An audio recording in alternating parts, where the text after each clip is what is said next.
Гэтэ энэ дээр цаг хугацааны үед бол хэрэглэх газар энэ төр тийм ач холбогдол өгж энэ дээр анхаараагүй шүү. Ингээл урсгалаараа явж байгаа л цагийн дулгаж ирж байгаа л сайд шийдвэр гаргадаг хүмүүс ер нь буруу зүрх мэдээлэл өгж байгаа л ийм өслөд л ороод байгаа. Яг үндэ хэлэхэд одоо Багнуур налахыг улсын зэрэгэлтэй хотоолгоод хөгжүүлэх энэ концепц нь явж байгаа шүү дээ. Төлөвлөлтийнхөө өвч гэсэн энэ чиглэлгүй явж байгаа. Эдийн засгаа одоо аваад явах бүрэн хүчин чадал руу тэмүүлж байгаа. Одоо энэ нийслэлээс бараг татаас авахгүй хэмжээнд налах дөрөг маань хүртэл очиж байгаа байхгүй. Яг энүүнтэй адилхан суурин газруудын бас хүний аятаа тухтай амьдрах, бизнесийн орчин бүрдэх энэ зүйл рүү чи нөгөө хот төлөвлөлтийн хууль үйлчилж ижил хөгжиж штэ. Тэгээд энд хот төлөвлөлтийн хууль үйлчлэхгүй нэг ийм орчин байгуулчаад иргэдийг битгий Улаанбаатар руу ирээч гэдэг ийм л зүйл рүү болчиход байгаа байхгүй. Яг үндэ хэсгэд энэ Монгол улс чинь ерөөсөө нэг хоттой штэ. Нийслэл Улаанбаатар хот. Бусдууд нь бүгд сумын статустай.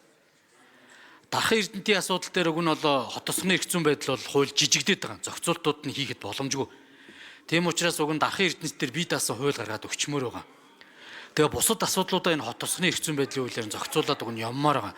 Дөрөв Наранбаатар гишүүн хэлж байна. Жишээ нь өмнө говь дээр энэ Хамбогд сум бол одоо сум хэд хэцүү баг хотоор нь хөгжүүлэх хэрэгтэй байхгүй. Энэ хөлийн бомтуудын хот суурин газрууд байна. Тосхон багийн хэмжээнд л яваад байдаг. Эднүр чинь баг одоо үндсэндээ хот болчмоор байгаа байхгүй. Нөгөө улсынхаа бомт хотуудтай харилцаж чаддаггүй. Статус нь ойлгомжгүй. Ийм зүйлүүд ингээд нэлээд байна. Тэгээ энэ хууль дээр ажлын хэсэг гаргаад одоо зарим одоо бие дагаад явчих болцоотой тэр өмнө говь аймгийн зарим суурин газруудыг за магадгүй энэ зарим дагуул хотуудыг бас одоо хэрэгжилтийг нь хангаад явах ёстой гэж бодож байна. Тэгэхээр энийг одоо бас төрийн байгуулалтын байнгын орооны гишүүд маань бас анхаарч өгөөч. За цаашдаа энэ орон нутгийн сонгуулийн асуудлыг ч ихсэн бид нэг ултаа суурьтай ажлын хэсэг гаргамаар байна хурлын дарга. Магадгүй хэдүүлээ баг аймгийн нийслэлийн сонгуулийг хиймээргүй байна.